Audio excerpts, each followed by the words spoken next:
Another day, another mini vlog na naman ang buhay namin dito sa isla. Ito nga pala ang mga kaganapan kahapon habang kasagsagan nga ng bagyo dito sa amin. Hindi nga masyadong ramdam dito sa amin ang bagyo mga mare dahil natatakluban nga kami ng bundok at ang hangin nga ay habagat. Pero kung ang hangin nga ng bagyo ay amihan ay mas malakas nga dito sa amin at sa kabila naman mahina. Hindi nga kami masyadong nakatulog ng aking buyok ng Miyerkules ng gabi mga mare dahil sa sobrang lakas nga ng hugong ng hangin doon sa taas. Grabe guys, ang lakas ng hangin doon sa kabila, oh.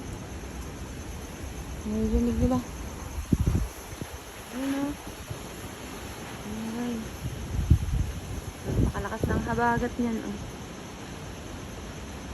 Dito sa amin, hindi masyadong ramdam ang bagyo kasi amihan dito sa amin, natatakloban kami ng bundok. Guys, nakikita niyo ba, oh? Grabe, oh. Kabila, napakalakas ng hangin yan. Habagat kasi ay. Kawawa na yung mga pamalakaya sa kabila sigurado. Halos wala ngang ulan ng Miyerkules ng gabi hanggang sa mag-umaga at puro hangin nga lang ang aming naramdaman at sobrang lakas talaga. Kinabukasan naman ay niyaya nga ako ni Buyok doon sa Barangay Habagatan sa kabilang part nga nitong isla at grabe sobrang lakas nga ng alon doon. Kitang-kita mo nga ang lakas ng hangin kagabi mga mare dahil tingnan nyo naman itong aming dinadaanan at halos mapuno na nga ng dahon itong daan. Yung ibang puno nga ay nagtumbahan na at yung iba naman ay humarang na nga dito sa aming dadaan. Natatakot nga ako ng mga oras na yan mga mare dahil medyo malakas pa rin naman ang hangin at baka nga mabagsakan kami ng mga puno. Marami nga kami nakakasalubong na nagmomotor kaya sabi ko nga ay baka safe ngang dumaan. Ayun guys, may nakaharang na kabayan na bumagsak. Talagang ano. Diba? Guys. Kaya, tama ko ano. Mabaka! Mabaka na lang! Todo, delikado yan.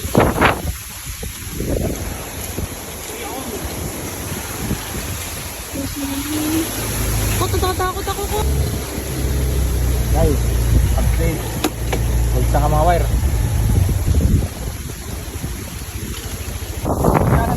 Ay, nasa dulo lang. Pero yung nasa laot, di yung pa nakita. Sabi mo, Pag lamina. Pag lamina. mag-aalin lang. Habang nakasakay nga kami sa motor dyan, mga mari, kinikwento nga sa akin ni Buyok na sira na nga daw yung cage namin doon sa malapit sa aming nayo. Nakasalubong din nga niya yung kumpare niya mga mari at sabi nga sa kanya ay magbabangus nga sila pagkatapos nga ng bagyo. Hindi nga kami nakadaan dito sa una naming pinasukan mga mare dahil may bumagsak nga malaking puno. Nga rin dito sa pangalawang pinuntahan namin na hindi nga rin kami nakadaan dahil may bumagsak nga rin na malaking puno kaya naghanap na nga lang ng ibang daan si Buyok.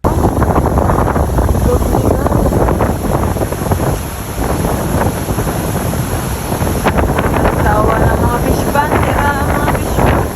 Ay, grabe, oh, guys.